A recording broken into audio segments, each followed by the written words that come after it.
Remember 2017? It was the year of the best game ever. Disney taking Fox. Division of Walt Disney Company. Stupid Oscar switcheroos. We lost, by the way, but you know. And 9 superhero films. Justice League, Thor Ragnarok, Spider-Man Homecoming, Wonder Woman, Guardians of the Galaxy Volume 2, Logan, the Batman movie, Captain Underpants. Wait, does this one even count? But none of these movies were the real reason why 2017 was so special. Okay, except for this one. Yeah, and fine, you too. But this, it was also special because of this. Power Rangers. It's been 3 years since this movie came out, and I can't lie when I say this movie has a really special place in my heart. I grew up loving the show.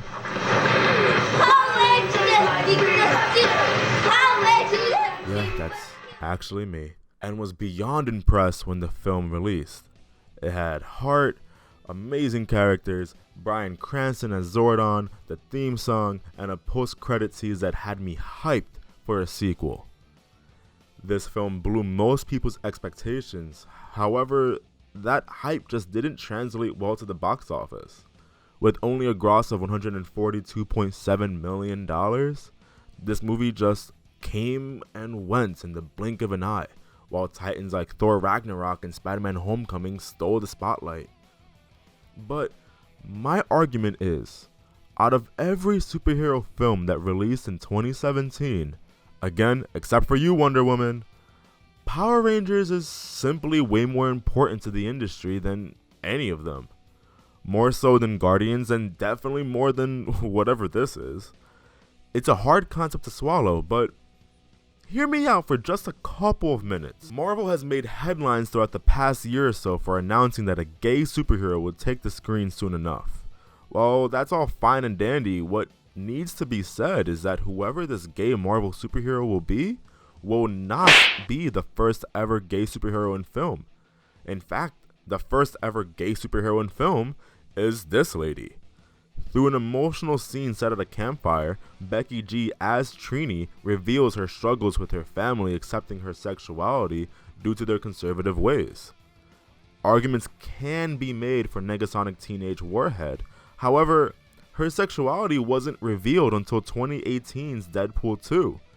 It's mind-blowing understanding that Power Rangers was the first film in history to showcase a gay superhero coming out, not Marvel or DC or any other major storyteller of superheroes.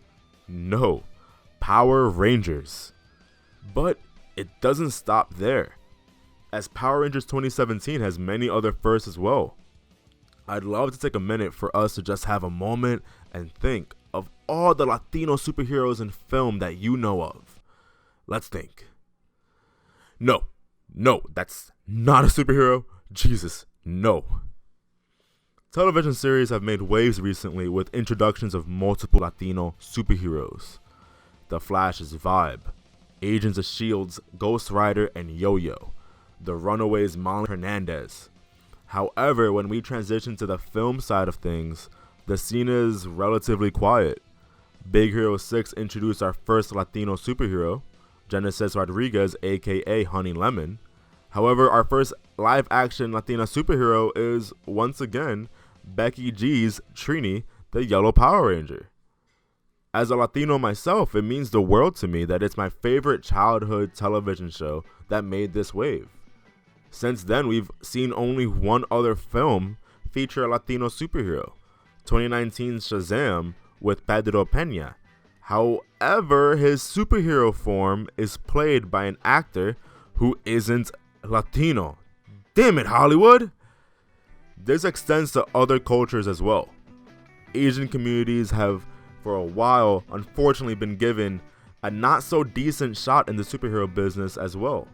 The upcoming Marvel's Shang-Chi film will prove to course correct a lot of the mistakes Hollywood has made towards the Asian community in film. But thus far, that doesn't rectify the lack of representation in both film and television. We had Hogun the Grim in the Thor movies, and I'll bet money if you go up to any fan of the Marvel Cinematic Universe and ask them, do you know Hogan the Grim? They will say no, so let's just move on. Pom Klementif and Gemma Chan both play characters who aren't Asian. While having a major role, the Wolverine's Yukio is not a superhero. And that extends to Jacob Batalon, Kenneth Choi, and most certainly the Birds of Prey iteration of Cassandra Cain. We've had our first Asian supervillain back in 2003's X2, but even that barely counts since her role is so just not the original character. But once again, I need to give it to Power Rangers for being the first to showcase an Asian superhero, Ludi Lin as Zack, the Black Power Ranger. And let's not end the conversation there. I didn't even mention the South Asian community at all, who are in the same exact boat. While the tides of representation for the South Asian community will soon change with the Eternals' Kumail Nanjiani and Miss Marvel, their representation thus far in film has been extremely lackluster. While many have argued in the past for her only being half Indian, the fact remains that our first ever South Asian superhero representation in film goes to Naomi Scott for her performance as Kimberly, the Pink Power Ranger. And we can't even wrap up the outstanding work of Power Rangers yet, as it gave representation to the first ever superhero with disabilities, RJ Kyler's Billy, the Blue Ranger, who is on the autism spectrum. With all that said, why is this important? Why does this representation matter? According to an MPAA report from 2017, the Latinx community reported the highest annual attendance per capita, going to the movies on an average of 4.5 times a year, followed by Asian Americans, the second highest group in attendance in movie theaters, going to the movies on average 4.3 times throughout the year. When the highest attended demographic groups go to see a movie that has zero representation of who they are, that just gives these groups one less reason to want to come back to watch another film. Black Panther changed the scene by being the first superhero film to respectfully represent an entire culture, and we all know what happened as a result of that. While Power Rangers was a box office failure, it does not take away from the fact that it was the first film to represent so many different prominent communities throughout the world. LGBTQ, Latinx, Asian, and those with disabilities all found representation in this film, which is one of the many, many reasons why I adore Power Rangers 2017. And to give credit where credit is due, Power Rangers as a franchise has been pioneering representation since it first hit television in 1993. There have been dozens of different cultures represented in the show, with Black, Latinx, Asian, and Pacific communities all having their time to shine. Even in this current iteration of Power Rangers Beast Morphers, the leader of the team is Black. We have our first ever South Asian Ranger, our Yellow Ranger is Caucasian, and the Special Gold Ranger is Latino. Representation has a long way to go, but we have a children's show and film to thank when it comes to making the moves to give these underrepresented groups a voice and inspiration to be something more. Let's do it. Power Rangers!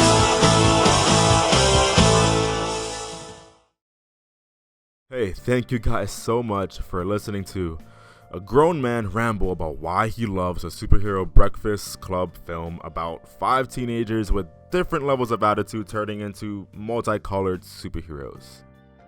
We're a small channel, but we'd love to create more content just like this with your support. If you liked what you heard, then hey, why not subscribe and like to get more content on Power Rangers, on Marvel, DC, video games, movies, and anime. And check out our other videos that you may find entertaining. Till next time, I've been your co-host, Josue, signing off.